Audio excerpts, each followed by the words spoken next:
I do? Okay, so remove stresses. So as I was saying, don't have any more children than you could care for on your own. Don't have a mortgage any more than you could manage on your own. Support and or use public housing, public schools and public health. So you know that's your backup. Exercise. It's so basic and it's so obvious, but exercise. It does a million things to your brain, but you know all of that stuff. So I had therapy for 2 years and at the moment I'm back doing a bit of work with my psychologist actually about my writing discipline. So I rang him up and I said, mate, I have got the world's worst first world problem. My discipline is really bad with writing. So anyway, I've been back with him for 1 or 2 weeks. So it's great to be able to waft in and out. Exercise would be my key thing. Knowing that I've got Joe is terrific. And you know what? The best thing to treat and manage depression for me has been creativity and to force myself to write. Not always, but that's been where I have felt the most breakthroughs and the most happiness and stuff. With the depression and anxiety, I think one of the main things is to just feel like you're doing something, because that in itself relieves a lot of the stress about feeling depressed and anxious. For some people, it's waving crystals. For some people, it's meditating. For some, it's exercising. Look, really, if you can stay away from the alcohol, that's probably helpful. It's not great. I gave up drinking 2 years ago accidentally, no big deal. I didn't have an issue with it. But if you can give up or cut down, it will really help. But anyway, when I was in the midst of the really worst of the depression, I went to Borders, which was still around, and I bought about 10 self-help books. So this is a thing you can do to make you feel like you're doing something. I read them and there was like a little line from... like the books, most of them are just repeating themselves, but there was at least one line from each book which I'd find really helpful. Here is something which I found remarkable. So there was a book called something like The 5 Secrets to Living a Good Life or something. It was a terrible title. It was a terrible book written by a guy who was a pastor and now a psychologist. Not pastor as in spaghetti, pastor as in, man of the cloth. Here's something to remember in all of this. This was one of the secrets that stood out to me, and it always comes up. People who are on their deathbed, they will say, take more risks. People do not regret the risks that they took that didn't pay off. They regret the risks that they didn't take. So this was one of the secrets, become love, express your emotions, and all the rest of it.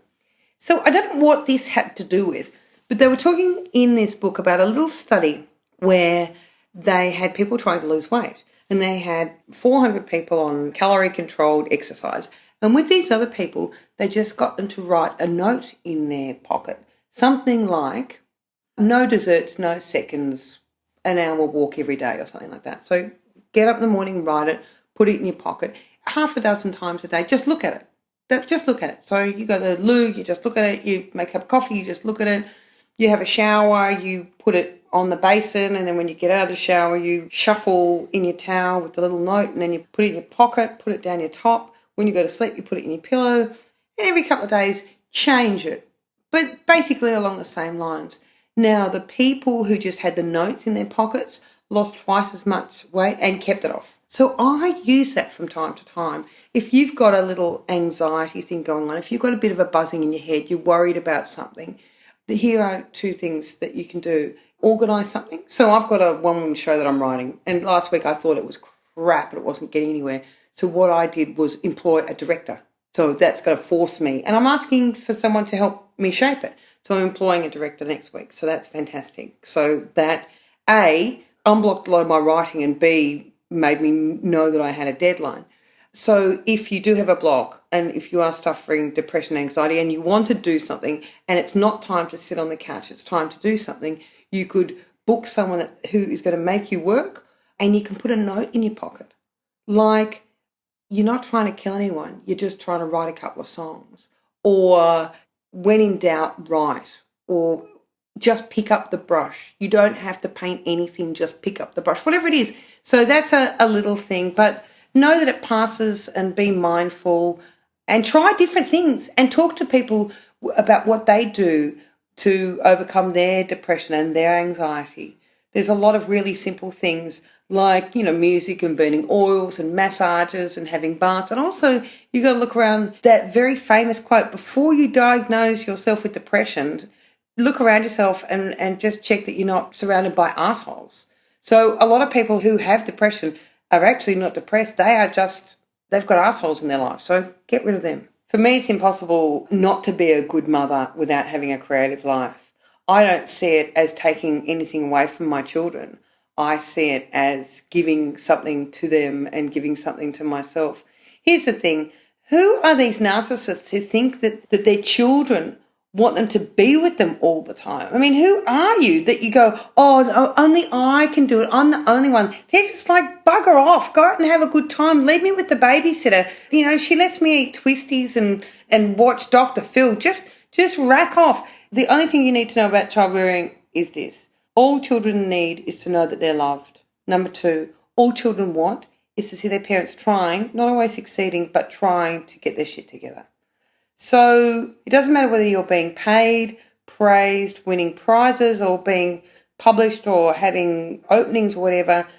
The creativity is about mental health and keeping you healthy and setting a good example to your children. The worst example you could set to your children is living a life where you're not doing what you love. The worst thing you can do is to do a job you hate and live a life you hate purely so you can keep living that life. Well, I've got to do this horrible job because I've got to pay this mortgage. What is that teaching your children? What is that doing for you? That is just so counterintuitive. You need to set an example to your children. Ask them, what is it that you love? Do that. And don't just ask them, show them. They will model on you. You might have to work a couple of nights a week doing something else. Chances are you won't. When I was young, when I was about 16, a family friend said, choose the subjects you like and your life will follow. It's as simple as that. Just do what you love because you'll do it well, and there's enough people in the world to be able to pay for whatever it is that you do. But you also have to let them know that you're doing it by having a website. It's really simple. It's really simple. Now, you might have to dismantle some of your life. You might have to cut your overheads. You might have to cut your partner if they're not cutting it. You might have to move to somewhere else and take a risk. But just remember, people don't regret the risks that they took that didn't pay off. They regret the risks that they didn't take. And fortune smiles on the brave. Like, I am totally scientific and all about evidence. But tell you what, people just get brave and they go, that's it, I'm going to do it. Whether it's losing weight or a new career or moving house or getting out of a dysfunctional relationship. And it's just like the whole world of angels and energies and fairies, if you believe in that stuff, which I don't, comes to meet them. Stuff just falls into place. Just remember that the saddest face is what might have been. So I don't understand these people who say, you know, you can't be creative and be a mother. Yes, it takes up time in your head. Remember that a mother is a parent and there should be 2 parents. There isn't always. But when I'm talking about parents, I mean people around. You know, getting people involved with looking after your children. Nellie Thomas, the comedian, she's just got an au pair. It's fantastic. Helps them work. Not everybody has grandparents who are handy or neighbours or brothers and sisters who can help. Find a solution. Get a housemate to move in and know the kids so you can put it to bed and you've got somebody there if they need it. Just be creative with your ideas. I think that this is all, to be honest, I think that women who say that, it's just a cop-out. It's just a reason for them. There's a million reasons why we shouldn't be doing the things that scare us, like creating our own art and putting our cocks on the blocks. And it's just a very, very convenient excuse. It's like, I'm sorry, I and millions of other women like me, you know, I was at the indoor play centres with my laptop. I was sitting in the parks with the laptop. These days with technology, there's no reason that we can't do that. There's other kind of art where you have to take more time out for rehearsals and stuff like that. But there's always a way around it. There's always a way. You have to look. You just can't, you know, I had a woman today call me and I had a similar call last week and she said, I'm ready to write. She'd done a writing workshop that I'd done.